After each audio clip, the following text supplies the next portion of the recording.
Hello, my name is Kazi Mushfik, and today I'll be covering the Python crash course, where we will teach you the beginnings of Python, like the basics of Python, in order to help kickstart your deep racer machine learning career, or rather, just normal Python. This essentially is just a base introduction to basics of Python, how to use it, what it is in general. And the main reason as to why we need to learn Python is because we will be utilizing it in our reward function. So this session is really to help you learn how to code in Python. So before we begin, we need to ask ourselves, what is Python? Python is a high-level programming language that is used for general-purpose programming, such as making applications, scripts, or even building entire databases and even operating systems out of it. Its usability in almost any situation is one of the main reasons as to why it's so highly regarded by a lot of programmers. Another reason as to why Python is praised by many is the fact that it is a high level, meaning high readability. High-level programming languages means they are close to how humans talk and write, so it is easy to understand and very welcoming to beginners. So the structure of the code is more similar to how people, read and talk. Low-level programming languages, on the other hand, are closer to what we would say instructions for a processor. So they're closer to machine. They're not machine code directly, but machine code is just zeros and ones. But low-level languages are quite difficult to understand unless you are very well versed in it, because they literally are instructions for the processor to carry out a direct command. And processors have different instructions and everything which they can run. So what you are doing with low-level languages is you are directly telling the processor what to do. With low-level languages, you have very high control over the processor directly, because you have direct control. With higher level, however, the downside of it is it's really hard to understand the code. The upside of high level languages is that while we may not be able to directly communicate with the processor, we can still complete our work.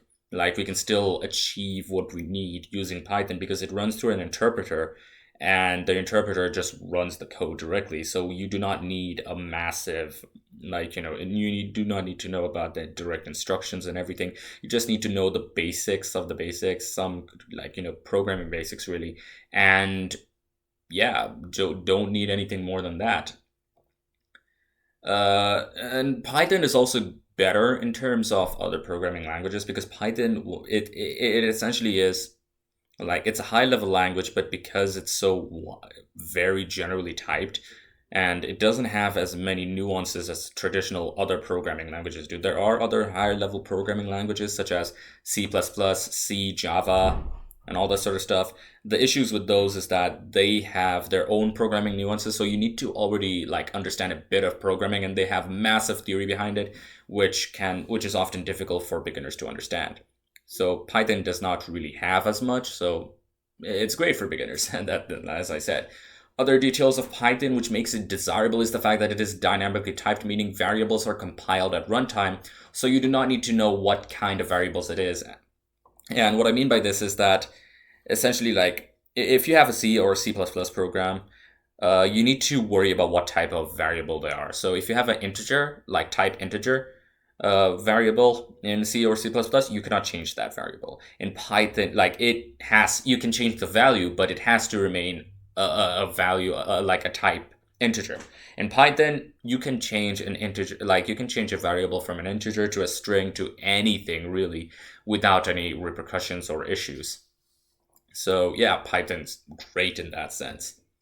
It also is garbage collected, meaning wasted memory is cleaned and can be utilized for something else. And this is very good because memory is automatically managed. You do not need to have to worry about the memory locations and all this sort of stuff. In C and C++, this is an issue because it can be manually allocated, or rather is manually allocated. So garbage collection is done manually. And unless you directly type it in the code, you can have memory leaks, which can be massive problems later on, and can even lead to blue screening your computer.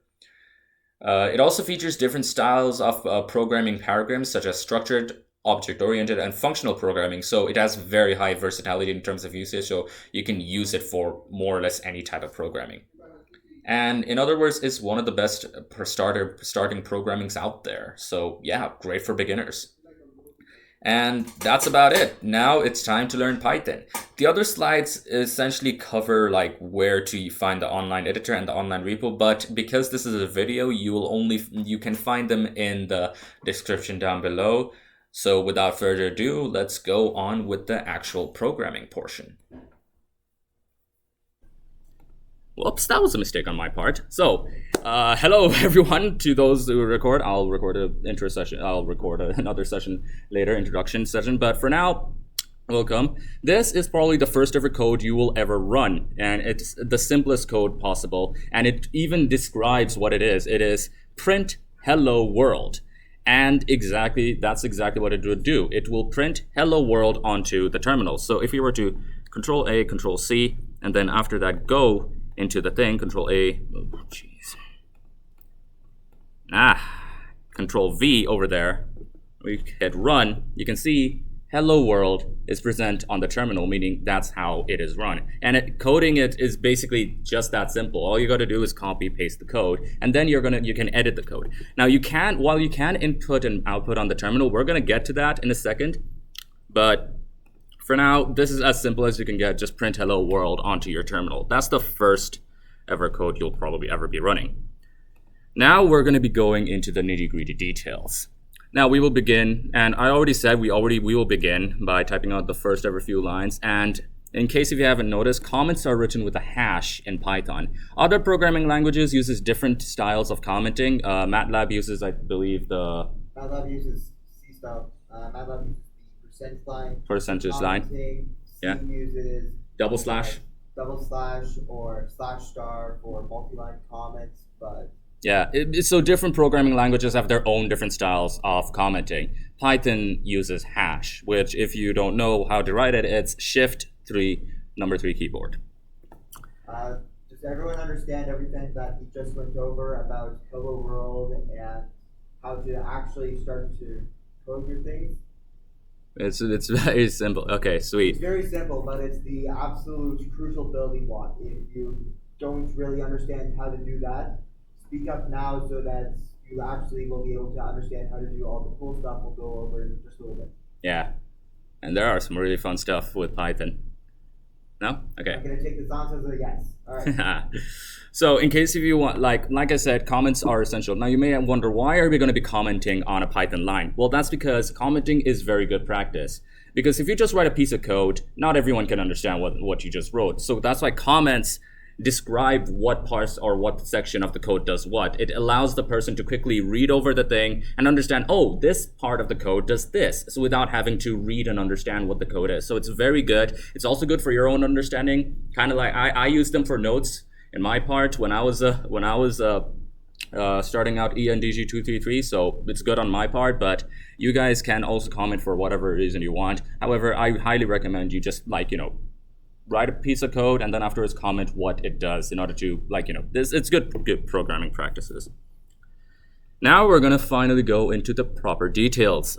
Now print hello world, but what is hello world? What type of thing is it? We're going to go into variables. Variables are essentially sort of header files, not exactly header files, like containers which they describe what type of data it is. And there are multiple types of variables we have. On the code examples, you can see that we have x equals 5, and this is a variable type of int or integer.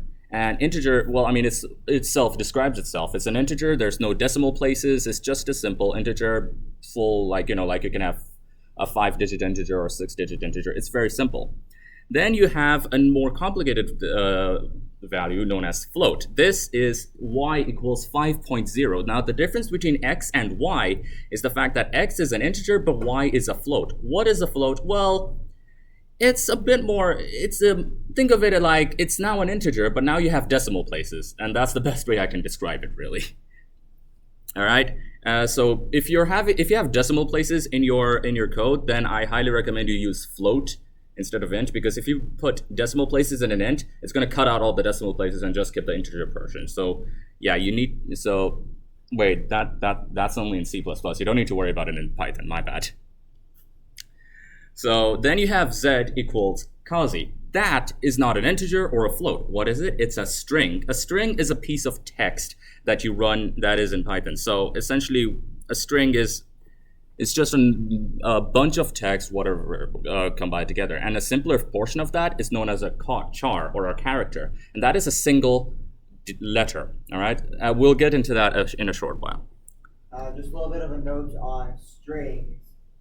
They are, if you take a look at that example, you can see the two kind of quotes before and after the word cause. Yes. So yeah. Those two quotes are what helps the language define what a string is.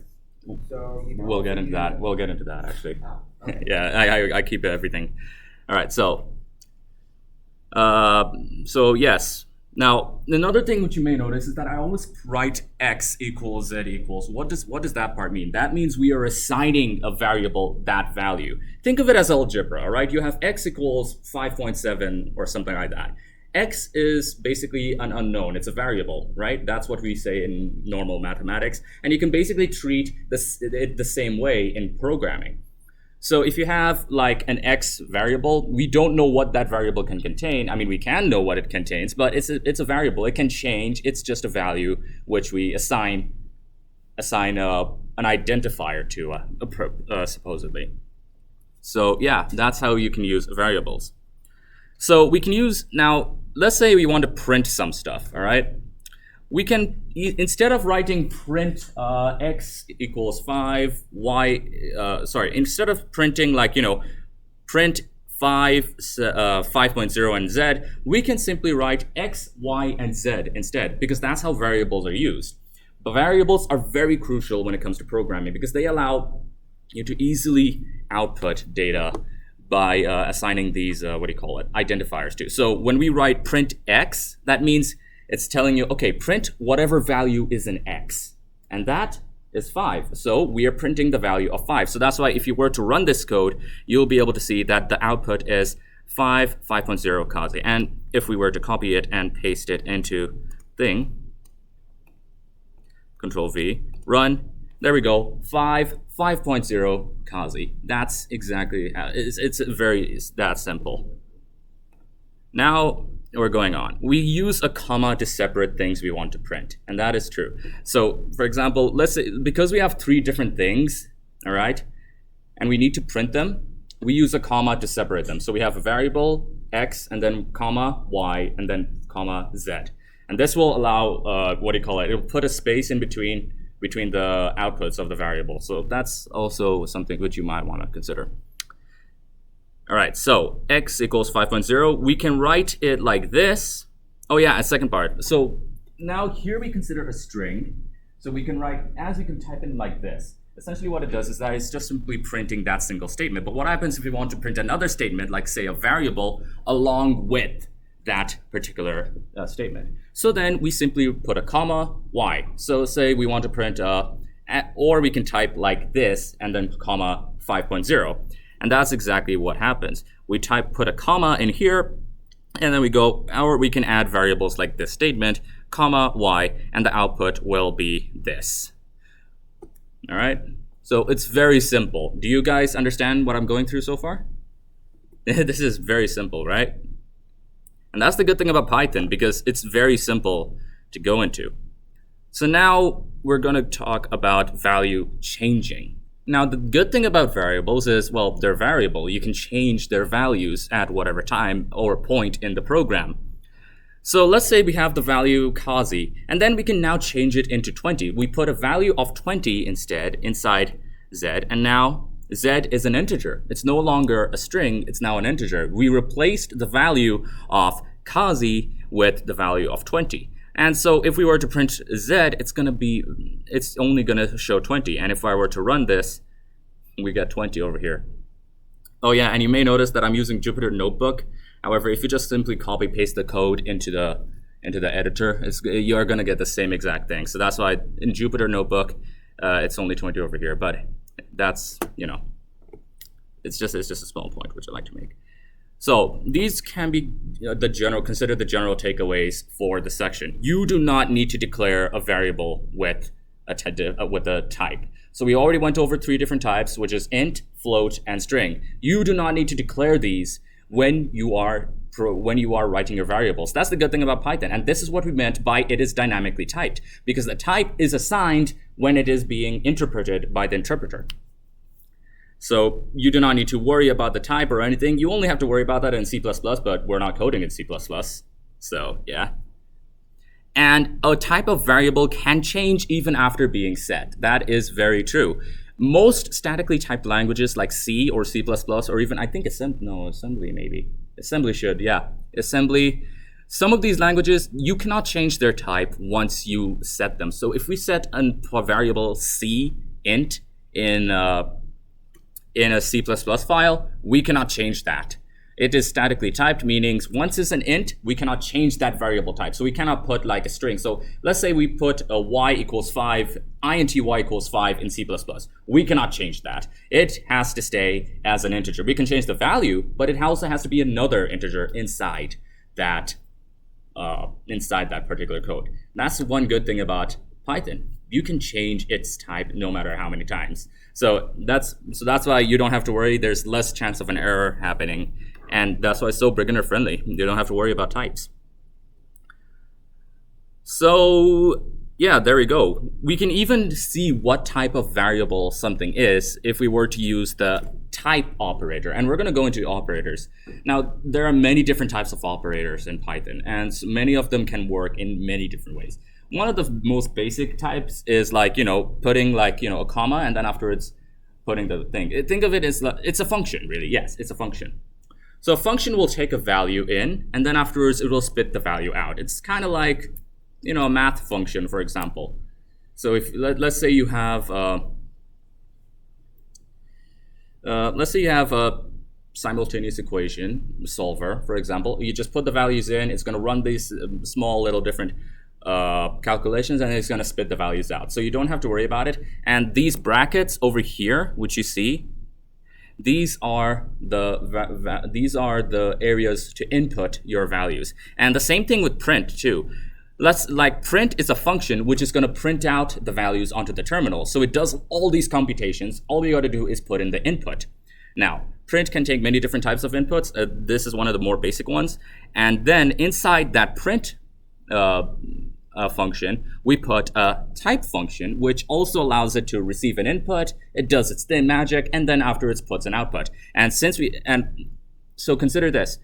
We put the output gets put in print, and then it gets outputted out as whatever value is. So if we were to run this, output is class integer, and Z is indeed an integer type. So if we were to run it, you can see class int. All right, so it takes the type, it knows the type, and then afterwards does its calculations, prints it out onto the terminal. You don't have to worry about what those calculations are or whatever, because we're not teaching you about functions. You don't need to learn about the functions, just need to know how they operate, or rather how to input the values into the function and how it spits it out. Now we're going to talk more about strings and how they work. So a string is an example of a Python object. It has both data and numbers. So essentially, string is just text. Think of it like that. You can have numbers as text. You can have values as text. You can have, letters as text. Well, they are text, but you get the idea. So we have let's say we have two strings, one in singular and one in double quotation. Yes. There are two ways you can type strings, all right? One, you can use the double quotation mark for strings, or you can use a single quotation mark for strings. What does that mean? Well, not much, really. You don't need to worry about it because they both mean the same thing. You can use either a double quotation mark or a single quotation mark, but they need to be at the end. So at the start of the string, you put the first quotation mark, and then at the end of the string, you put a end quotation mark. That's how the program knows, hey, what the person just inputted is a string. All right. There are no differences between the two. The advantage of using a double quotation mark is now you can use a single quotation mark in the string itself. So you don't have to, but I mean, both are relatively interchangeable, so you don't have to worry about that too much. Strings can also be manipulated to give desired outputs. For example, let's say we want to make a whole string into a capital. Well, we have functions for that. So we can use message.upper. We use a .upper function, and you can see that we put a .upper over here. That is essentially the same thing as putting a upper and then comma and then putting the message in. Both of them work the same exact way because both of them can be run the same exact way. So that's why we're gonna have today is fine. as the output. And if you want to capitalize the first letter of the thing, then we can use the capitalize function. For example, we just put a dot capitalize at the end. And then you get, output is, I want to make the first word capitalized. And that's about it. The variables can be manipulated. There are multiple functions for variables. There's so many different ways you can manipulate it and all this stuff. And this is the basics of the basics, really, because this is what, from here on out, you can start programming more complex things. Just a little bit of a note about the dot capitalize and dot upper functions. You don't necessarily need to know those specifically, but the one thing that you do need to understand is that when you have the dot and then function name, that is a function that is only for that type. So since we know that MSG is of the type string, we can use any function that is associated with the type string. So like upper and capitalize are good examples of this. Yeah, so each different type of variable has their own different functions to it. Obviously, we cannot use dot upper and dot capitalize on, like, variables with integer type. So that's a good point which Ben pointed out. Maybe just show that if you're to run it with the... Actually, yeah, let's run at that. What is not open? Okay, so let's say we have z equals 56, for example. That's an integer. And then we have y equals, and I'm using a double quotation mark. And note that in most IDEs, they automatically put the double, like the moment you press the quotation mark, it's going to automatically put it in double, so you don't have to worry about it. And whatever, let's say Python lecture. All right, let's say for that. Actually, let's keep the p small because we want to capitalize that. All right, and if you were to run it, well, nothing happens. Why? Because we didn't print anything. So let's actually put a print status outside, print y. And if we were to run that, then we see Python lecture coming out of the shell. And if we were to put print z, then right before line 6, then we're going to see 56 Python lecture. And you may notice that the location of where these prints are matters a lot, because if we were to print z after print y, then we're going to see 56 is going to come after print Python lecture. Oh yeah, I don't think I mentioned this in my lectures, but yes, Python, like any sort of code, runs line by line, unless you have functions, but we're not studying functions, so you don't need to worry about it. So they run line by line. So if you have the first line stating print y, it's going to print y out first, and then afterwards, when you have to come into the second line and it says print z, then it's going to print out z later on. All right, even if you initialize them in a different way. So always put this in mind. Python runs line by line, as do most programming languages. I don't think there is any programming language that runs without going through each line. If there does exist, well, then the developer must be a maniac. So there's that. Now let's use the functions. All right, so we can use dot capitalize. All right, there we go. Yep, there we go. Wow, I can't spell for today. Interesting. So there we go. So we use the capitalize function, and you can see the first ever word, letter, is capitalized and compared to the small letter which we initialize the variable with. However, if we were to write dot capitalize over here on z, we're gonna get an error. Now you notice that Python lecture gets printed out first. But like I said, this is another form of running line by line. We do run into an error at line 6. However, it even says that file string in module at int object has no attribute capitalized. That essentially means you cannot use capitalized with an int function. So that's another good thing. Interpreters, they are very forgiving in their error messages, so you can easily figure out what the error messages are. So yeah. We went through line 5. It prints out perfectly. However, I hate this mouse. It prints out perfectly. However, when we get to line 6, it doesn't, because it's not. It doesn't have an attribute. It's not capital. It cannot be capitalized. You cannot capitalize an int. So there's that. Anyhow. Now, what happens if we have the print statement with the int come before the print statement with the dot capitalized. We know that it works for y, but if it does not, what happens if you do it this way? Yeah. What happens? Yeah, exactly. What happens? Like, we notice that when we pad the print statement after y, it prints out Python lecture. All right, that's what we wanted it to print out, and then we have an error. What happens if we put the error-making code before the working code? What happens? Any guesses? No? Well, let's run it. Oh, interesting. The working code doesn't even show up on the terminal.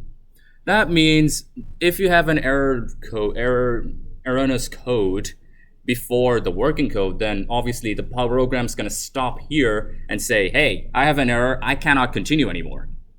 And that's exactly what happens. We cannot continue on because the erroneous code over here stops the program, and we cannot go to the good code here. So excellent point by Ben, thank you. All right, so variable naming conventions and rules. Yes, variables have naming conventions. Of course they do. We cannot start a variable with a number or a special character and all this stuff. They need to always start with a letter or an underscore. So you can have stuff like, so we can have variable names start by like z equals hello, for example. We can have that. We can also write underscore z equals hello. That also works. Actually, let me type print statement here. Print. I cannot type. Print z. All right. Z is not defined. Oh, right, my bad. I forgot the underscore. Ha. So there we go. Hello. Print hello. We can have an underscore. We can have a number at the end, so we can have that. And it will still run. However, the moment you put a number before it, that's going to give us issues. There we go. Syntax error, invalid syntax. That's because variable names cannot start with this. You cannot have variables names like that. They will not work. All right? That's a first issue. Then you have like other things, like a variable name can only have alphanumeric characters and underscores. So while we can start a variable with a letter, you can end it with numbers, like you can have z123 underscore upper or underscore 315, whatever. All right, that can work as long as it contains underscores and as long as it contains alphanumeric characters. The moment you start using special characters like the percentage sign, for example, or the exclamation point, then it's going to fail. You're going to have an error because that's going to be invalid syntax. Because these other characters are used as operators, all right? So Python will just recognize this. Oh, these are operators. What's an operator doing in the naming convention? It's not going to work. It's not going to function. It's going to give you an error. It's going to hate you, really. Then variables cannot be a keyword in Python. Oh, that's another thing. So if you have, for example, a simple keyword, there are multiple functions and multiple keywords in Python. Some of the more basic ones are, for example, while. That is a function. It's a while loop. We're going to get into loops in a sec. But while cannot be used because then Python is going to recognize that, oh, this person wants to run a function. But if you were to write while equals something, that's going to be an error, all right? We can write while underscore 1 equals something. That would work because that's an alphanumeric character. That's a different variable altogether according to Python. So let's say we have lots of variables, all right? Say, oh yeah, after typing so many variables into the general list, we get this. Variable equals value. Value is a string and you could, oh yeah, right, variable convention. Let's say we have for this part, you can read it. This is just a small extra thing, just like, different styles of programming. You can read that. It's just a different style of assigning variables. It's good to use in certain cases, but in the cases that you'll be working with, it's a good idea to know that this exists, but probably not a good idea to actually use that style of assigning variables. Yeah, because some people might hate you because they are used to the normal style of assigning, so It's a lot better to just go line by line and assign one variable per line. Yeah, that's highly recommended. So you have var1, yeah, this one, yeah, there's that. Oh, actually, this brings up an interesting point. Now the thing is, when you're assigning variables, it takes the value at the rightmost position and then inserts it into the left position. But then what happens if you have like var equals var equals var?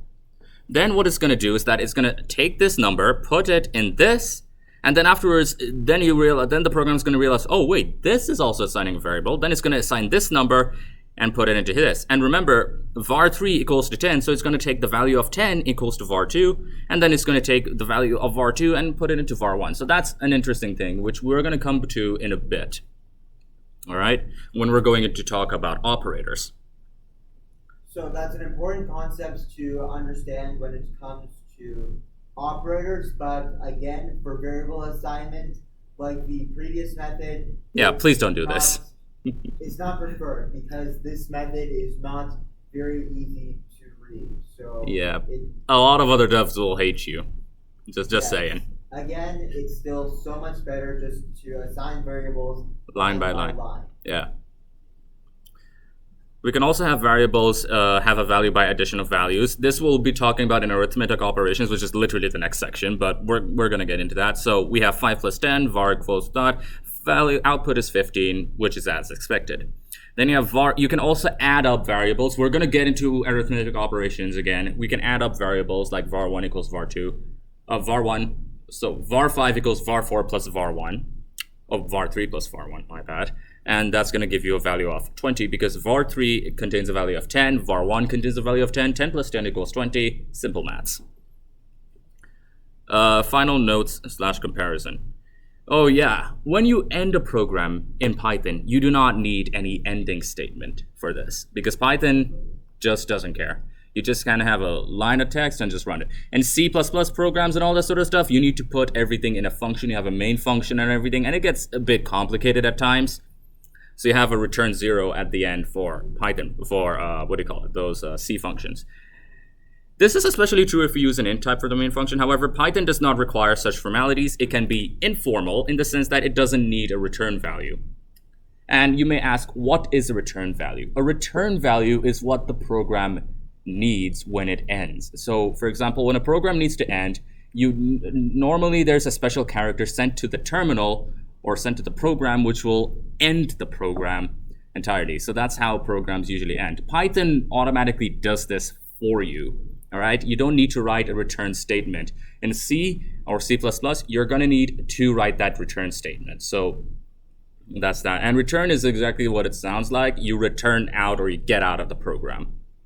So if you noticed when we were typing out programs in the online editor, we did not use any of these return statements, and that's exactly what he's talking about. Python just doesn't need to do that for a main function. Yeah. However, with what you'll be doing with the reward function, that's a little bit different.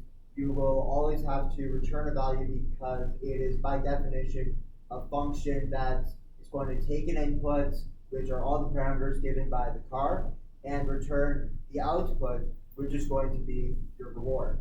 Wait a minute, if we're going to be talking about functions, I do have an entire topic about functions. That's all we talk about for functions. We're not including it. Okay, okay, never mind. So there we go. So now, with that out of the way, we can move on to arithmetic, arithmetic operations and calculations. So there is the saying that computers are essentially giant calculators is, well, it's not completely, well, actually it's true. This is true. Every single operation in a computer is an arithmetic operation, all right? It's binary addition and all that sort of stuff, but we're not getting into that. We're going to go into using a computer or using our text as a small calculator. And using Python or using programming languages for calculations is a very essential part when it comes to any sort of programming, really. So, in all seriousness, we're just going to work with operations such as today, and we're going to see how we can use Python as a calculator. So let's say we have two values, x equals 10.0 and y equals 3.2. Now notice because of the points, on decimals, they are floats, all right? So we can do multiple different types of calculations. So for example, we can do addition value equals x plus y. Now notice how we used variable addition over here. All right? And this is one good thing. I forgot to mention in the previous one, but this is one good thing about Python. We can change the variables at any time. So for example, we have this, x plus y equals, 3.2. Actually, let me copy all of this. Control C, Control A, Control V. All right. When we run this, we see 13.2, 6.8, 32.0, and 3.125. That is because we are printing the division value, the multiplication value, subtraction, all that stuff. And by knowing where the print statements occur, we can know which one refers to what. So the first statement is 13.2, which when you go into the code, we see the first ever print statement, which means the first ever time the terminal gets printed to is going to be this, 13.2. So meaning we know addition value is going to be 13.2. And a good thing about Python is that we have the function here, but we can change the value at any time. So we can add change this to 6, for example. And then instead, it's going to be 6 plus 9.3.2, which is going to be 9.2. And we see that the value has changed accordingly, 9.2. And we didn't change the expression over here in order to reflect it. No, we just changed the value of the variable. All right. So just press 10 and then 13.2. Oh, here's another interesting point which you may notice. Now, the value which we included here is a 10, which means it's not a float value anymore. It's an integer. It's an integer value. And yet the output is a float value. Why? Because we are adding a float with the integer value. So whenever we do calculations with different types of types, and I'm not saying you do calculations with strings and integers because that would give you a very big no-no. The Python is going to hate you for that. I'm telling you when you're doing different types, such as float and integer, all right? These two are more or less interchangeable in the sense. So meaning they are compatible with each other. You can do functions with each other, all right? So whenever you do float and integer, it's going to go into float because you have decimal places. So it's going to change into float. Unless you specifically request the program to preserve the value as integer, which we're going to go into typecasting a bit later, but you're going to understand that if you want to, if you have an integer mixing in with the float value, it's going to become a float value. And you have the simple operations, x plus y, x minus y, x times y, and x divided by y, and the division is represented by a slash. Very simple. We can also simply, instead of writing having another variable, getting the calculation, we can also directly input the value into the print statement. So we can do print x plus y, for example, and that's going to give you still the same exact value because you can do operations inside the print function. If you decide to do a massive operation inside the print function, please take it out. All right, just a request. Again, though, if you do include something giant inside the print function, Python will still work. It's not as easy for a human to read and to understand what you've done. Yeah, because remember, always try to write code which other people can read too, because whenever it comes to coding, you more or less work in a group, so it's best if you decide to help others read it as well instead of just writing whatever the hell you want. I mean, while you can understand it, nobody else can. And sometimes when you come back to the code after 2, 5, 3, 10 years, maybe later on down the line, you may look at that code and you're like, what the hell did I write here? I know it works, but what the hell did I write here? And that happened to me more than once, all right? So I'm speaking from experience. I'm pretty sure Ben has experience too, as do every single other coder out there. Oh yeah, and we don't even need variables either. We can just put the numbers in directly and it's still going to give you the same exact value. So if you write 10 plus 0 and plus 13.2, you can get 13.2. These, remember, as I said, only do these for small calculations, for example, which are more or less which can just, tiny expressions really. Don't do it for larger ones. All right, now we have, However, we assign variables because they're more useful, especially if a user inputs a value. Yes, inputting values and everything else like that. We'll talk about inputs and outputs later on. We don't need? All right, never mind. We're not talking about inputs and outputs, but it's there inside the Jupyter thing. Why did I spend 1 hour on that for? Tell me earlier, man. Calculation, integer division. Yes, now Python has these special functions or division or like special characters which you need in order to like understand how like division and output work. So for example, if you put a double slash, it's going to do an integer division. Essentially what happens is all the decimal places you have go out. You're no longer needed. It just gives you an integer. However, it gives you an integer as a float though for some random reason. So you still have the decimal point, but hey, at least all the decimals you have over there gone. Oh wait, never mind. Even the result, that's because the two float types value were used. Oh yes, if we were to use two integers instead, then it's going to give you an integer. My bad, I even wrote that in myself. You can tell I haven't had much sleep last night. Calculation, remainder. Yes, so let's say you want the remainder of a function. So let's say you have like a value, like something like 10 divided by 3, and you want to know the remainder instead of it going into the thing. So let's say you have a value and you want to like know what the how do I say the remainder is. Well, in that sense, we can use the percentage sign to get how do I call it, remainder operation, which will essentially give you just simply the remainder of that particular function. So if you have 10 divided by 3, remainder will be 1, because otherwise if we do normal division, it's going to be 3.3333 and on to forever, or the remainder is going to be 1 over 3, which is not going to work. So if you have, and this remainder operator can be used for very interesting functions. For example, you can, if you want the last number in a massive gigantic integer, for example, then you can use a number divided percentage sign 10, that gives us the last number. You can also do it for 2 digits or even 3 digits. Now you have exponents. In every single other programming language which I've encountered, normally we have a function known as the power function. Python also has it too, but we have a power function, or we use what's that sign called?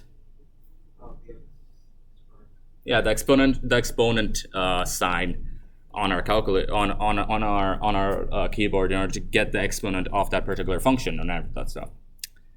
Python does it differently. While you can use the power function, you can also do exponents using the double multiplication sign for some random reason. This works. I've never seen double multiplication used anywhere else in any other programming language, but these are the small quirks of Python and all that stuff. Python thinks it's quirky and all. I think it's stupid. But it works. Alright? It works. So all you gotta know is that it works. Please, for the love of God, just use the power function, so that's how everybody can understand that it's a power, because it's the de facto norm in every single other programming language I've ever seen. Alright? Calculation unary operators. Yes. This is a very important part of Python. So before we start explaining, let's say we have two variables and we assign two variables into them. So var equals 10, var 10, 15. Now you can have var 2 equals 15 plus var 1. Alright? That's one way you can write it. What you can also do is write var equals var 1, which is basically the same thing as var 2 equals to var 2 plus var 1. Ignore the 15. I did not mean to write the 15. It's var 2 plus var 1. All right? Because it's that simple, really. And that's what unary operators can do. And while it may not seem significant right now, do note that this is going to be very important in when you do other program. Like, for example, when you're doing loops and all that stuff, then you're going to have to do I equals plus equals 1, for example, in order to increment the loop. Every single other programming language uses a plus plus for the sign, but hey, Python is quirky. So yeah, they're used quite heavily in loops and other repetition structures such as I plus equals 1. So if you're going to be using loops, you're going to be seeing this a lot, and we're going to go into it. Operator precedence, yes. Python has operator precedence. If you have a division, that takes more precedence than a plus. If you have multiplication, that takes more precedence as a plus. And the rules of precedences are as follows. So if you have a parenthesis, that goes first, then you have exponents, then you have multiplication, and then finally subtraction and addition at the end, at the bottom of the barrel, because those are the last things. And it's just basically like maths, really. If you know how to do maths, you know how to do this. It's very simple. If you remember PEMDAS or BEMDAS from your... BODMAS? Sure. Whatever acronym they taught you in like grade 6 or whatever for math, as to order of operations, it's the exact same thing in Python. And also the exact same thing in most other languages, actually. Now we're going to go into decision structures, basic control flow, if statements, or statements, whatever. So, what is basic control flow? So you have the basic stuff. If something is true, do this. That's as basic as it can get, really. So an if statement is a logical expression that evaluates to either a true or a false. So if a statement is true, then it's going to carry out the function inside the tabs. This is very important. If you're writing a program in Python, you need to like for example, these sections will only be run if the value is true. You can also add more sections inside the tab, but they always need to be in the tabs. All right, Python does not use those curly brackets like pretty much every single other program does. It uses tabs. All right. So if you have something that needs to go into a tab, if you have like a section which needs to go under like a certain function or something, you use tabs. All right. Yeah, please do. All right, then print this part is not part of the if statement. And yes, this particular part over here is not part of the if statement. It does not run. If the value after if is to condition, note that all the codes in the integers are part of the if. This one too. Yes, this part is also part of the if statement. Oh. So now we move on to the text is not in the indent. That means it's not part of the if statement. Yeah, which is basically what I wrote. So you have the enter a price. This part is not part of the enter statement, and all that sort of stuff.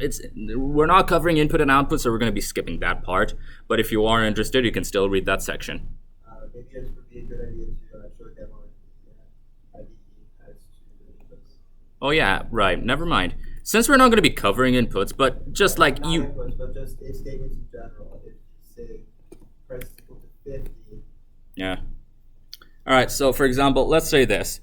Let's say we want a value that price is a bit too much. We don't want, like, you know, we want to consider this. Like, let's say that if a price is above 100, then we don't want to buy something, all right? Otherwise, if price is less, then we want to buy something. So that's why we write an if statement over here that says if price is over 100, too expensive, part of the if, then print buy. And then it goes out of the print statement. And then it's gonna automatically print this. This part is not part of the if statement. All right. So if we run this, you can see that the terminal has changed. We need to enter a price. That's because I used an input function over here. Actually, yeah, that might be better. All right. Instead of price, let's just say the price is 50, for example. All right. This part is not part of the if statement. What happened? That means we just only get this part is not part of the if statement. What does that mean? That means it has run through all of this and it didn't find an error. It's just simply going to part this. That means whatever code we wrote in the indent over here did not get run because they will only be ran if the value is over 100.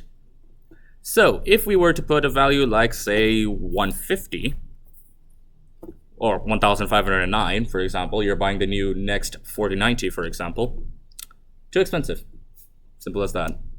It ran the code inside the indents, and it just says too expensive. And the second part is this part is not part of the if statement, and it just continues on. And yeah, that's how a basic if statement works. Now you have comparison operators. Now you may notice that I use an operator over here, greater than, and there are multiple different types of operators. So you have equal to, which is a double equal sign, not equals, which is a exclamation mark and equal sign. This is recorded. All right.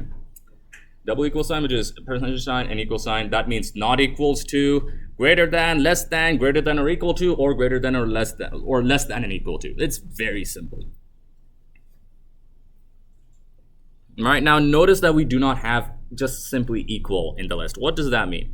Well, because we have double equals. Equals is an operator. It's something else entirely. We cannot use just a simple equal. We always use double equals. And this is true for most other programming languages too. Equals is used for assignments specifically, so that's the main reason why it's not used for comparison. Yeah. So if you have any sort of programming language, you're going to be using it for assignments. I need to sit down.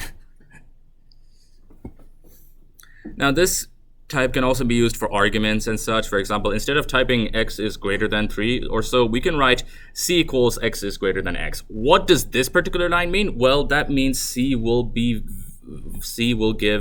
a value. It's a Boolean operator. C is now Boolean. It's a new different type which we haven't discussed, but Boolean is basically if it's 1, then it's true. If it's 0, then it's false. There we go. So Python, you can actually write true and false specifically. Yeah, we can write true or false specifically in Python. Yeah, that's another part of the part of Python. So if we have y equals 12, x equals 10, c equals y is greater than x, that means y is greater than x is an expression. All right. So if y is greater than x, that value is true because 12 is obviously greater than 10. So if you write c equals y is greater than x, then that value will essentially be true, which is what c is. So c is true. And we can use this in the function as well. So for example, if condition price is greater than 100, and you can use, so meaning instead of putting the condition inside the if statement, we can put the condition out of the if statement and just use it wherever else in the code, for example. So if condition, this will work the exact same way as this particular thing, so there's no need to worry about it.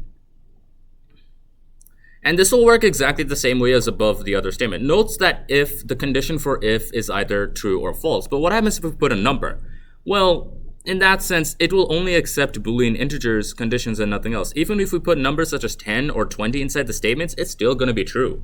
Now, the reason for that is because Python considers every number that is above 0 a true number and 0 as a false. Yeah. So if you were to write specifically that, then you will never leave that if statement because it's always true. Yeah, output is true because 120 because it will always be true. But again, this is only very useful in the other programming languages. In Python, you have the actual Boolean values of true and false. Yeah. So it's just a lot easier to write if true instead of trying to have someone guess if by writing a number, do you mean it's true? Do you mean it's false? Yeah, just write true or false instead.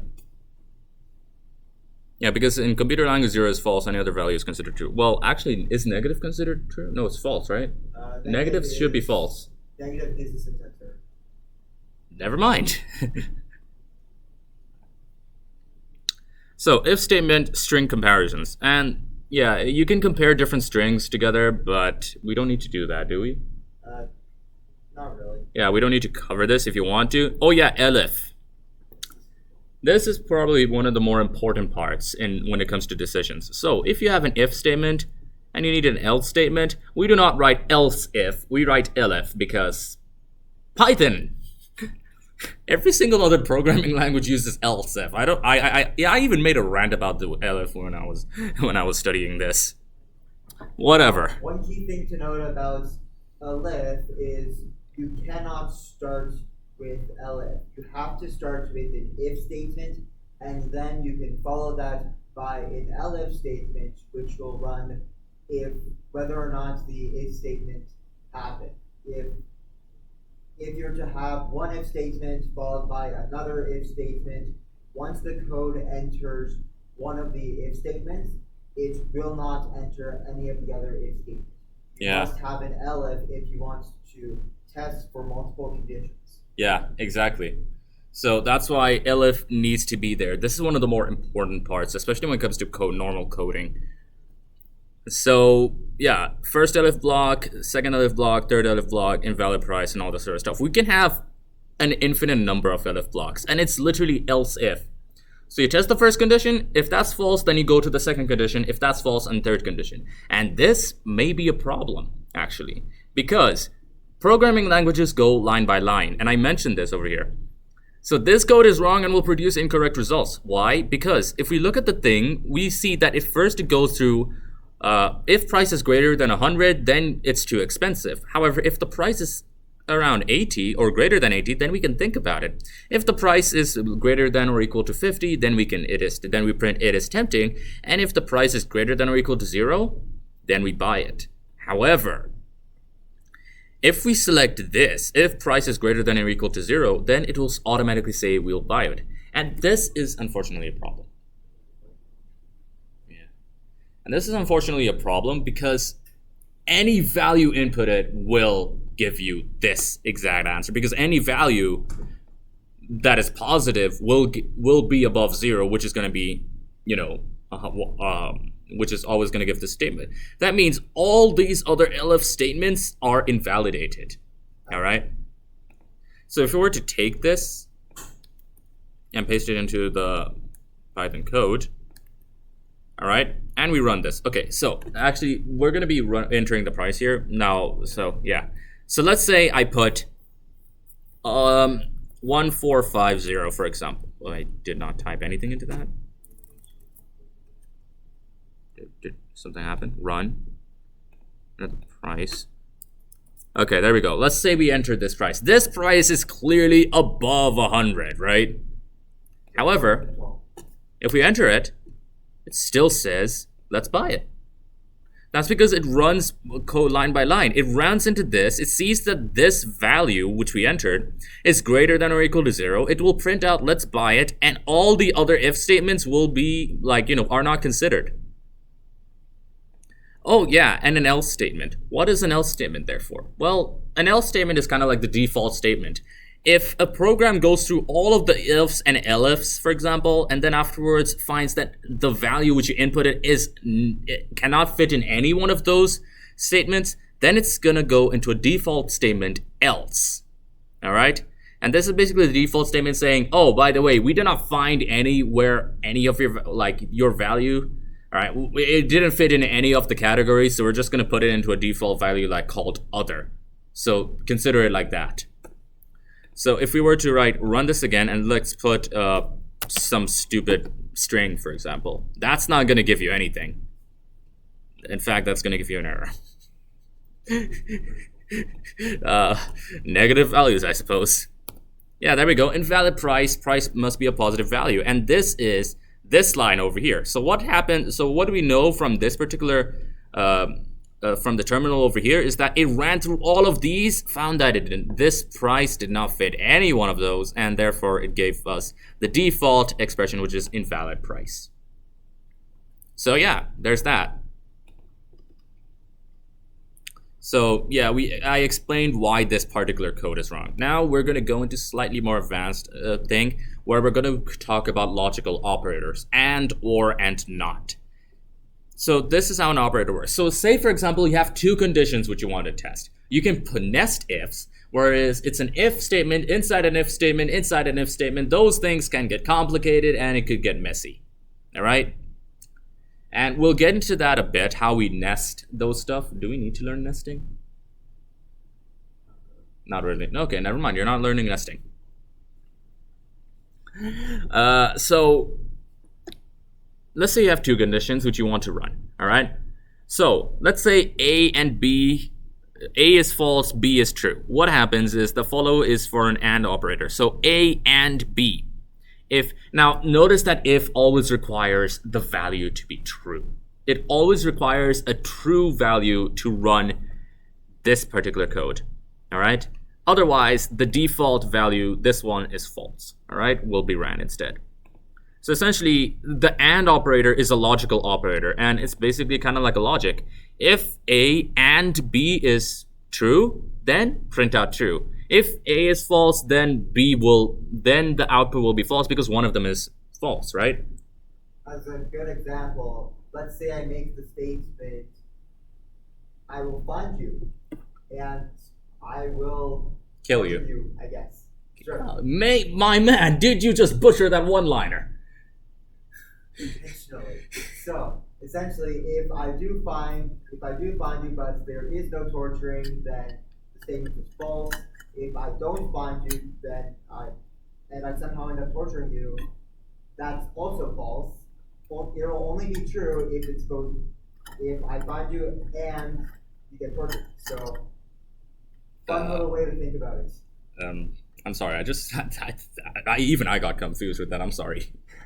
Yeah. And you have to think about it. Both parts have to happen. Yeah, both parts have to be true.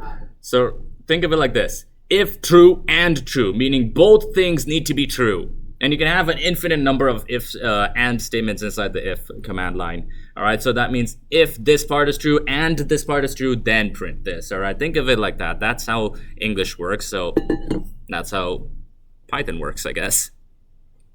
An OR operator basically works in the same exact scenario. So if you have something or something, that means either one of them could be true in order for it to print it out. So if B is true, since B is true, we're gonna get one value is true because it's an OR operator.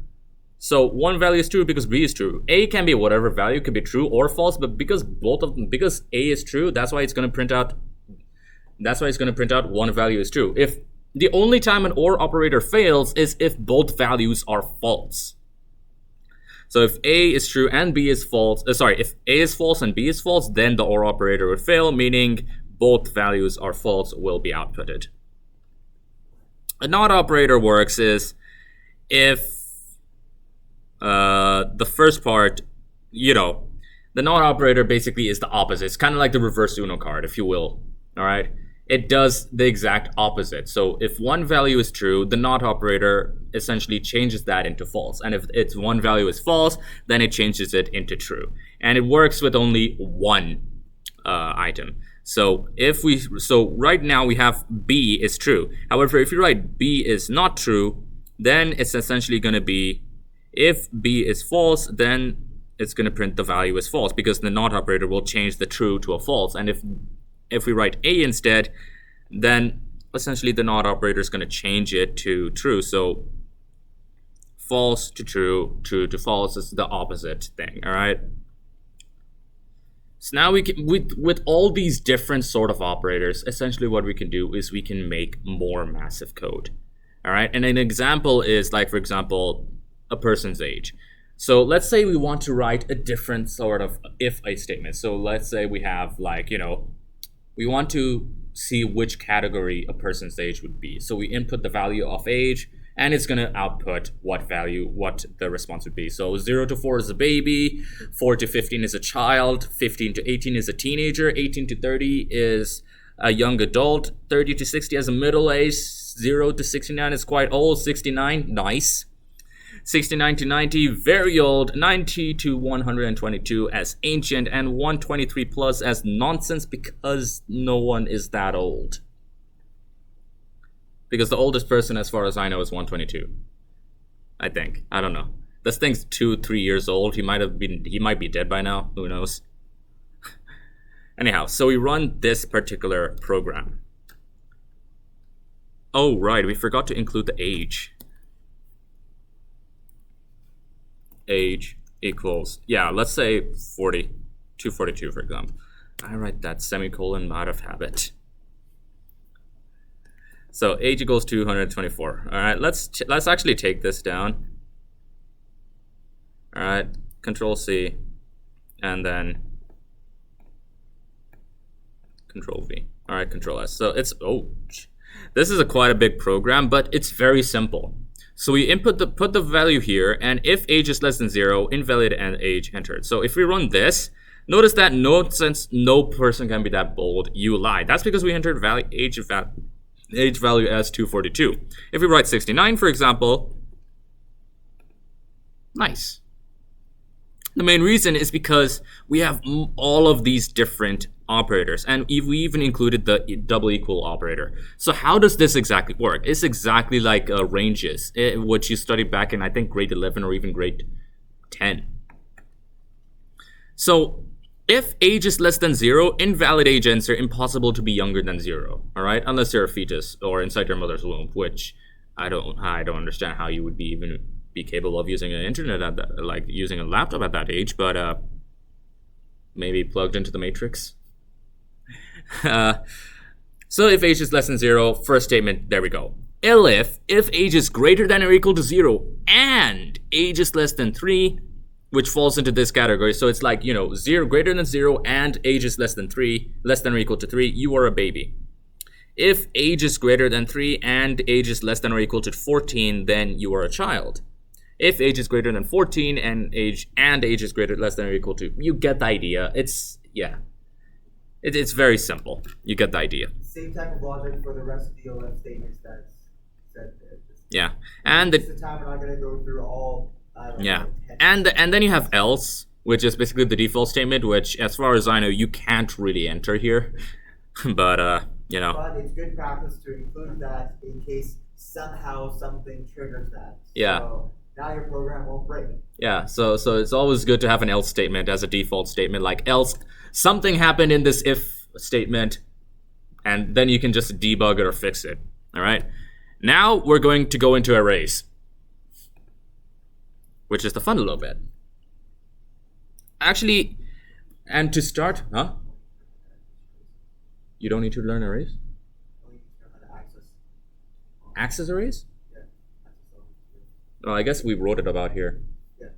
Okay, so a string is an array, all right? That's all you need to know for now. If you want to read more of the details, you can read any of this stuff.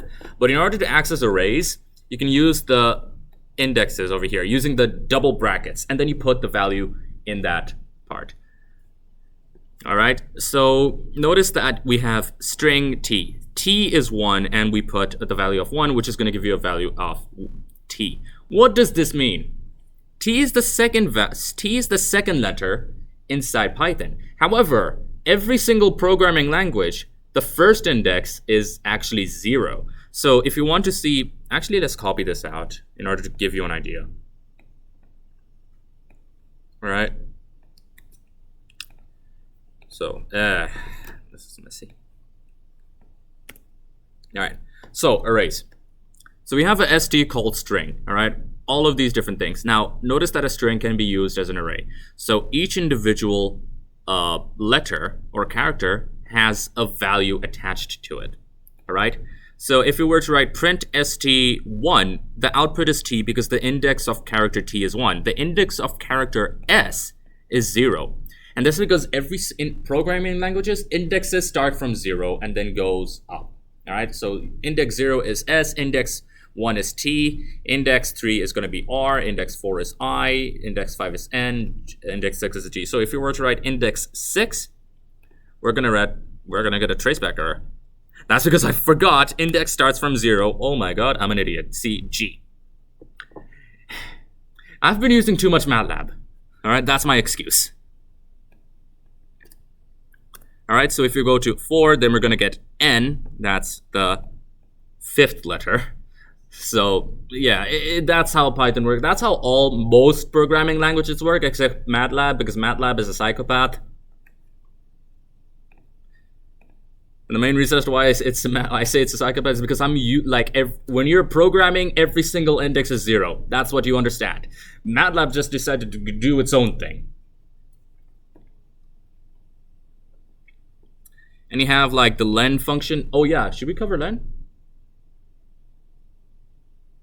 All right, so Len function returns the length of the string. It's very simple. So if a string has 25 digits, it will return 25 because that's the length of the string. Remember, it gives you the length as not the indexes. So if you want to access the particular index, then you're gonna have to do -1 with it, all right?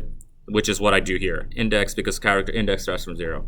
So that's about it. You have ASCII values of star, which we don't need to get into. We're going to get into arrays, the second part later on where we discuss more, but we're going to go into loops first because that comes before the second part of arrays. Repetition structures. For loops, while loops, and I don't think there's a do while loops. There's no do while in Python because Python realized do while is just basically while, which is retardedly placed. Repetition structures are a fundamental part of any programming language. If you have any program, most programming languages can be used to do a repetitive task over and over and over again. And this is true even for Python. So if you have a while x is less than 5, this is a test condition. That means while x is less than 5, it's going to run a print statement, and then we need to increment x. Right? What does this do? That means as long as x is less than 5, it's going to run that statement. And with the increment statement, what essentially means is that after every single time the program is run, x is increased by 1. So the first time x is incremented by 1, x equals 1 and all this. Actually, let me print this out in order to show you how it works. Anyhow, you get the idea that I copy and pasted. Let me just run it from the Jupyter notebook because I'm lazy. All right. So if I run this, what? Okay, just install this. And while it installs it, Control C. Oh my God. Run. There we go. So x is 0. Initialization for the loop, very important. Because you can't just start while x is like while x because you don't have x as a variable. You need to start with the variable and you need to initialize the value of that variable. All right? So while x is less than 5, then it will print out the value of x. So in the first statement, it's going to run and it's going to hit, oh, right now it's 0. Then the second time it runs, it hits, it increased by 1. So that's the value 1. The third time it runs, it increased by 2, by another 1. And the fifth time it runs to 4, it goes to 4. And now in the last one, at this, when we reached 4 and we noticed that there's no more x's. Why is that? That's because x is incremented by 1. Now x is 5. However, while is less than 5. That means the moment x hits 5, it stops the loop because 5 is not included because it is not x is less than or equal to 5. If we do x is less than or equal to 5, then it's going to print 5 as well because it's equal to 5. However, then it's going to increment to 6. Now 6 is not obviously inside this thing, so it's not going to be printed out from here. So that's an interesting word which I wanted to mention. And of course, just oh, now it runs. Point about that. The reason why you do have to include that x is equal to 0 initially is because Python will not let you test that x is less than 0 when it doesn't know what x is. Yeah, so it cannot. Yeah, that's where variables. Now, if you decide to be a really messy and decide to access internal memory, but no, that only works in C. That only works in C. Never mind. Now let's consider the use of while loops. Let's say we want to print a word vertically. All right, this is where arrays come in. All right, so remember we have I is equal to 0, and then we have while I is less than the length of the string. We don't know what the length of this thing is, and we frankly couldn't count each and every individual word. We could if you wanted to, but that takes too long. You would do that. I won't. Now, all we got to do, now len gives you the value of the string, and remember, we don't need to do len equals string minus 1, because remember, less than meaning it won't even reach the last digit, and we only need to print the index of the string, which is I. And then we increment the thing. So, if we were to print the thing, which is taking a lot longer than I expected, excuse me, please enter a string. I forgot I had an input here. Forget about that. We don't need that. We don't need that. Control S. Run that. There we go. See? PLE, whatever. You get the idea. It printed each and every single line individually through the print function. All right. And above code prints whatever input you give vertically on the table. So if we have that, let's remove the input. We don't need the input. Run that. Oh yeah, it prints it in reverse order. All right? Because we're using I minus equals 1. You can read through this particular thing in order to figure out. It's very simple from what I can tell, because now you're going from less than or equal to 0 and then just going from the top. It's basically reading from the bottom part. So that's why we're using a minus 1 here. So of course, another thing to remember is this time instead of setting I equals 0 initially, we're setting it to the maximum value for the string, which is the length of it. Again, it's a number. We don't really care what it is. Yeah, and also remember, because index, last index, less than the maximum value, which is always like, minus 1. And you'll get used to this, like indexes and everything else when you keep on doing this. And now the interesting part is you can actually include conditions in your loop. Yeah. So of course, Kazi just demonstrated that with the x is greater than x is less than 5 example, but yes, you can do that to make sure to find out if it's within the scope of your while loop or outside of that. Exactly. Consider this basically an extension of if you were to, if I may. All right, it's just basically instead of having an if, now you're doing a repetitive structure. And always remember, you need to have an updating statement over here. All right, here we use some output formatting magic. So if we were to keep on running this, remember number 1 is out of range. Oh wow, congrats! We're already off to a good start. And we get a number of different values because this is using a random function. That's why it just uses outputs random. Oh. Yeah, so yeah, while you don't need to understand how the code works, all you need to understand is this particular part, which is the most important. We just only talk about this. Now we're going to go into infinite loops and break statements. But what if that condition was not there? If your test case was not there, that you are not finding out if x is greater than 1 or x is less than 10, well, what would happen? You'd enter the infinite. Yep, which is exactly what we do. Sometimes we may wish to utilize a loop known as an infinite loop. This is very used in mostly MCUs, embedded processors, and all that sort of stuff, where we use infinite loops.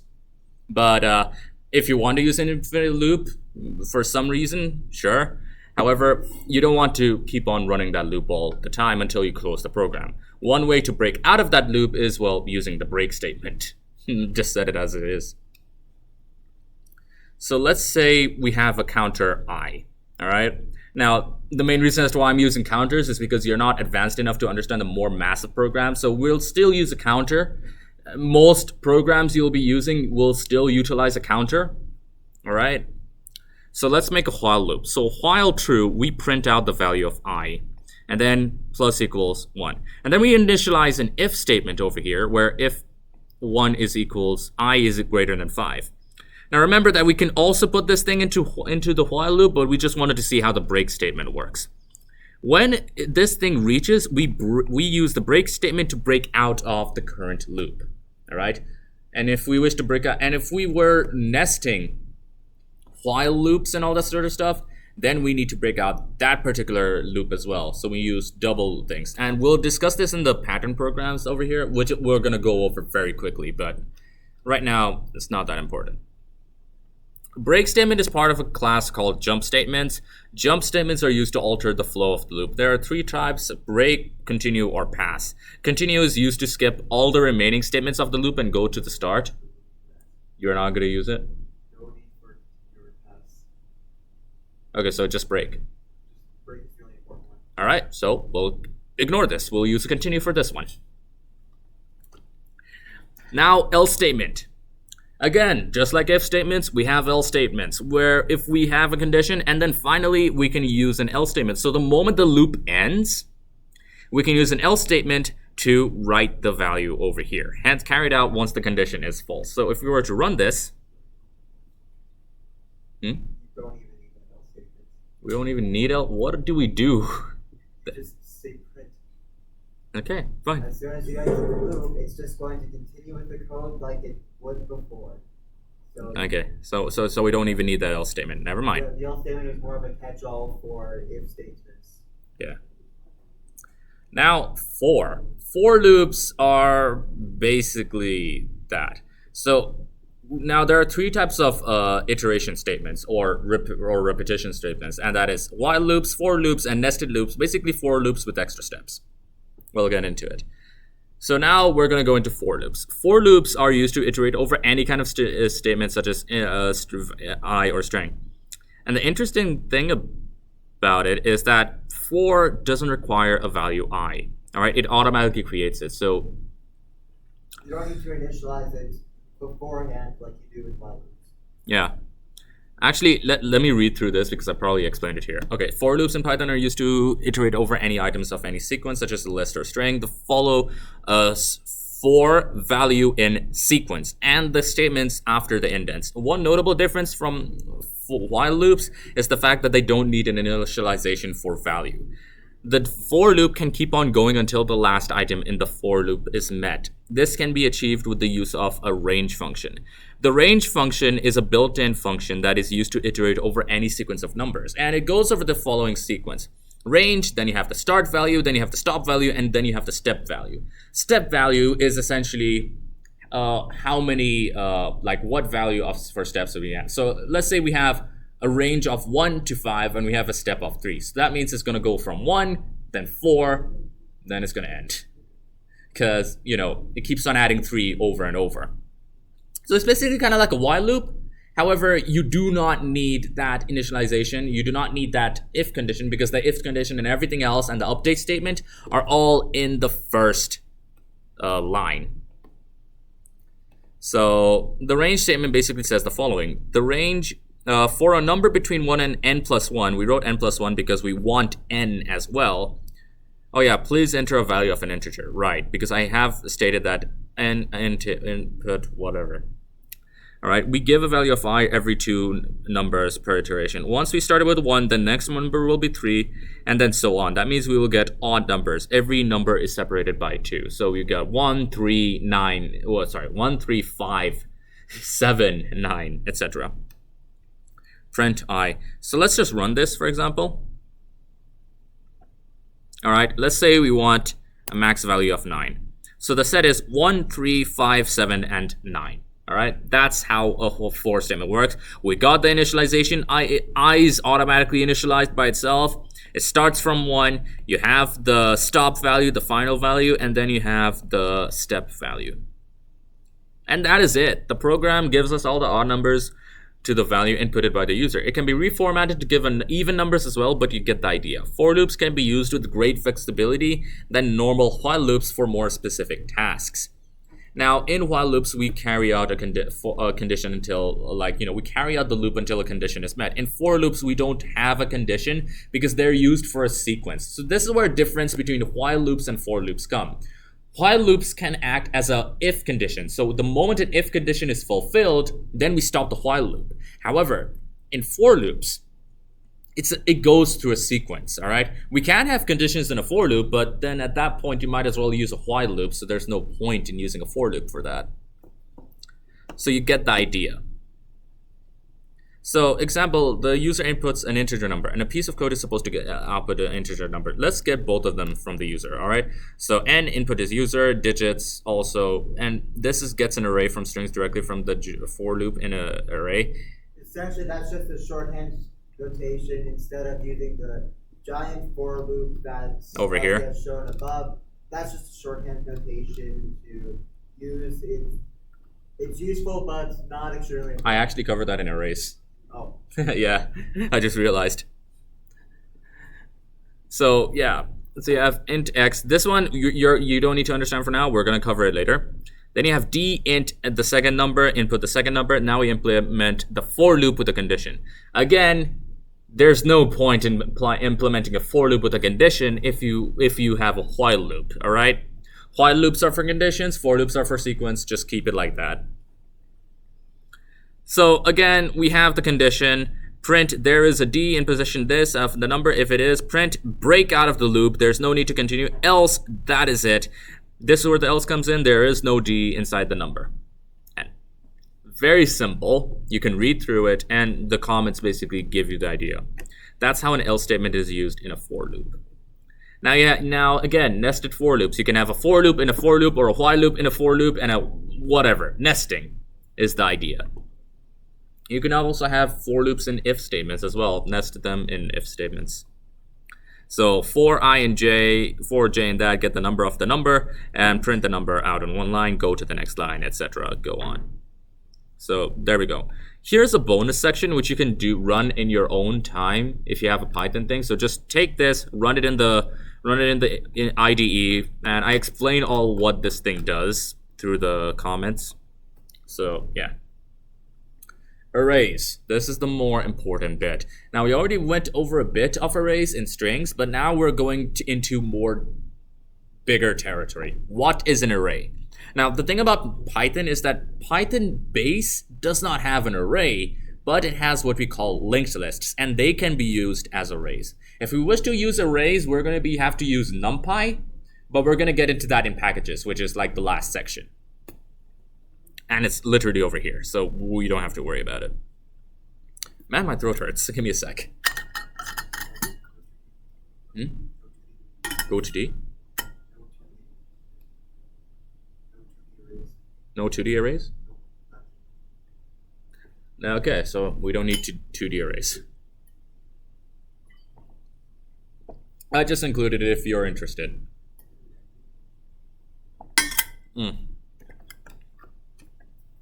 So an array is a special value which can hold more than one value at a time. If we have a list of items, for example, a list of car names, for example, we can store them like so. So we have car 1 equals Ford, car 2 Volvo, car 3 BMW, and so on. What if we want to go make an array that goes through the list of these cars? Then what we do is that we can put these 3 cars into an array. So Ford, Volvo, BMW, similar to kind of like a singular row matrix if you have done matrices. We can put like the values like cars, and then we can put x equals cars 0. So get the value of the first array item. In this case, it would be Ford, and when we print it, and we can modify it actually. We can modify the first index, modify the value of that. And that's a difference between strings and arrays. In linked lists, we can modify the value inside these different arrays. So there's multiple types of arrays that exist, an array containing int types, an array of strings, and so on and so forth. And we can also have mutated arrays which can contain both strings and int types or even floats.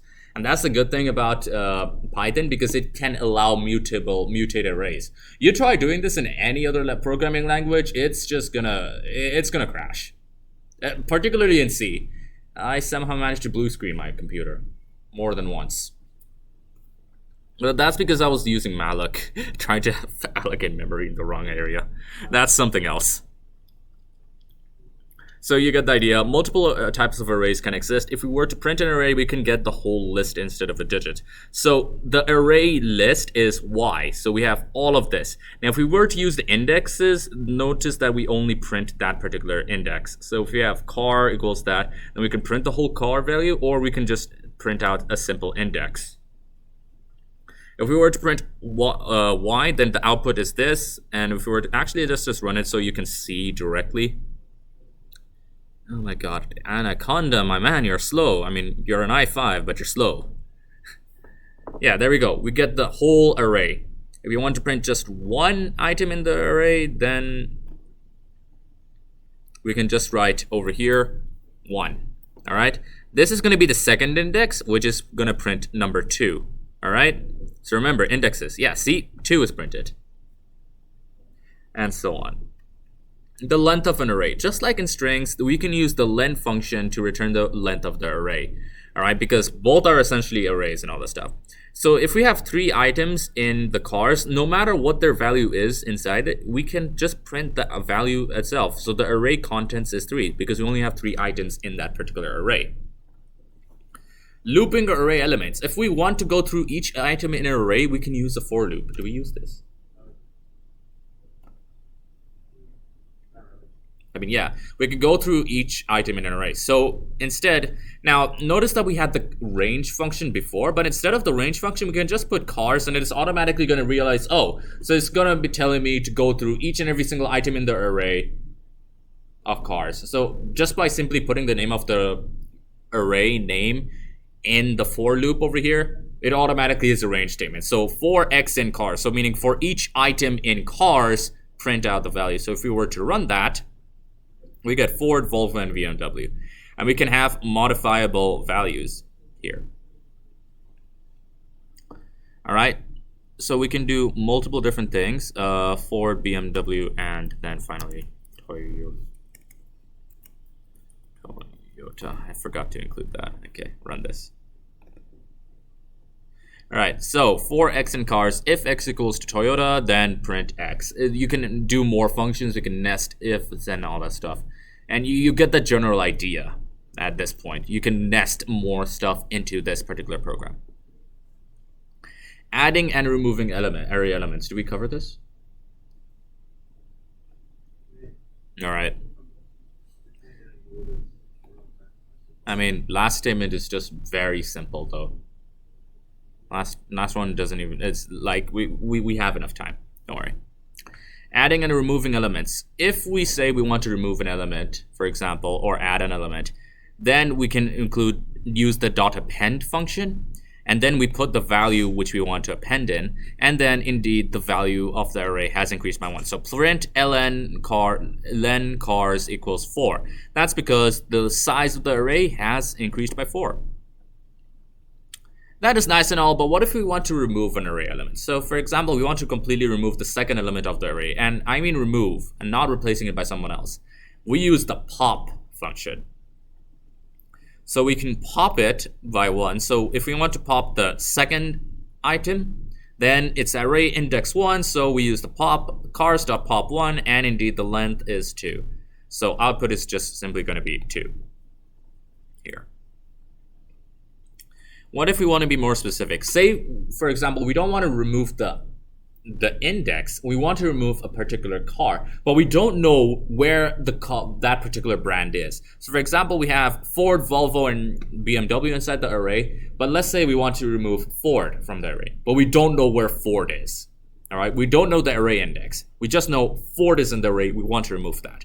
In that case, we can use cars.remove that array element, and if that item is not there, a traceback error occurs, and indeed the array size will decrease by 1. So originally the car size is 3. However, the moment the Ford, like we remove the Ford, we print the length of the car, like the length of the array, and it is now 2. That means Ford's has been removed. Now, here's an interesting thing about the remove function. Remove only removes the first occurrence of that specific value. So if that element appears twice or some more elsewhere, it's only going to remove the first value of that first index it finds itself in. Otherwise, it's going to still remain. You're going to have to run multiple instances of remove if you know there's more. However, do note that you need to know how many times that particular car is. Creating an array using loops, and this is where that last limit comes. So as Ben was saying, we used for I in range 0. So let's say we want to create a loop, all right, but we want to create a thing. Now we can create the array by writing the value directly. However, if we have like 100 elements we need to writing 100 zeros is not going to use it. So we use a for loop. 0 for I in range 5. That means it's going to fill up 0 for every single thing until it hits the number 5. And if you want to fill an array of 7s, then 7 for I in range. Let's say we have 2 arrays, x and y. Yeah, copying arrays. We don't need that. Okay, this is for you if you are interested. And this is just a list of different types of methods you can use. So there's append, clear, copy, count, all these different methods which you can use with arrays in order to figure out how they do it, and they're as simple as it is. Now we're going to go into basic Python packages and how to install them, how to use them. The thing about Python is there are hundreds of thousands of different packages which you can use in order to to do a function. So for example, Numpy is an array package which you need to, how do I say? Let's say you have a list. Now, the thing about Python is that it does not have array data type in itself. We use lists as arrays, but by definition, they're called lists. They're not exactly arrays. If we want to use arrays, and if we want to extend our functionality of the arrays, then we use Numpy. And in order to use Numpy, it's a Python package. All we gotta write is simply write import Numpy imports the Python library, Numpy. And congrats, you can now use functions from the Numpy library. Do note that the import section needs to come before you use that function in the library. Ideally, it should be the top of any program file. So if you have any program file, you always use import Numpy, import this, import that in the beginning if you know you're going to be using that library, and then afterwards write the rest of your code built down below. And as a small, we already covered how arrays and things work, and just so you know, Numpy works the exact same way with an extra functionality. So you have more stuff over there. So we import the libraries, import Numpy as NP. Now you notice we wrote NP. What does that mean? That means we imported it as an alias. And so instead of writing numpy.something, we can use np.something, and the program will know, oh, np refers to numpy. So we're essentially saying, more specifically, Instead of writing pyplot all the time, for example, like we imported matplot.lib.pyplot as PLT. So we use PLT for drawing graphs. Also, Numpy has imported as NP, so instead we write NP dot something else. Oh yeah, just as a note, we use Numpy as any other things. And this is a function which we want to write. Like, let's say we want to draw a graph from 0.06 to 0 to 50. How do we do that? Well, we simply run it. We simply use the packages. Oh, wow, it's taking a lot longer than I thought. There we go. So this is how you can use functions. Like Python by itself can never draw this by itself. That's why you use different libraries and all that stuff to draw out functions, to make different functions. You can read through the comments to see how we did the function. And finally, tutorials. Like I said, there are different resources online for using packages. Most of them can be found by searching up the package name and then typing tutorial or documentation. And for basic functions, I highly recommend using W3 Schools because this is what I used for making my own notes. And they have a massive resource on not just packages on Python as well, but like most packages and most Python libraries, like the stuff you will be using. So if you want to learn more about Python in general and learn more about how they do it, you can follow this link to see how they wrote their stuff. Here's the package for Matplotlib, machine learning. They also have details on that, and they also have details on Numpy. And yeah, that is about it. So just use the import function to import the library and yeah, use them as normal. And that is it. That's all I have for today. All right, so now you know what Python is, or at least the basics of Python. Now we need to see how is it used in Deep Racer. Now here we have like model attempt 1, for example, or let's just call this test, for example. And when creating our model, we can see that there are multiple different types of tracks. Let's just choose this basic one, for example. Yeah, sure.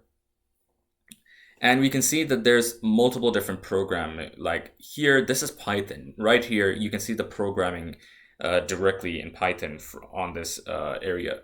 So you can see there are 3 different models which you can follow for this particular thing. But because we already covered what Python is, we can more or less understand what it is. But in case if you need to have a better understanding, we can also select walk me through this code, where it's going to show you exactly how the code works directly. And then you can use your Python knowledge to apply the information directly from here. So you do not need to worry about any of this sort of, like, you can read through this, and then afterwards you can have a better understanding on what the code does and all of that sort of stuff from here directly. So yeah, that's really it. That's where Python is applied. You can see that we have functions. You do not need to know about functions apart from the fact that here we have a function, here is that we return the function reward, and that's about it, because we only edit the reward function. And yeah, that's where you're going to be editing your code, really. It's in this area, and here you're going to be applying mathematical based models and all that sort of stuff, or you can also apply your own arrays, all these different things. And that really is it. You don't need to learn, you can learn more about Python. I do have sample codes in, not just sample codes, like more details on what Python is, including functions, classes, objects, and classes, which you really don't need to apply here. But if you want to learn about them, they are available in the GitHub repo.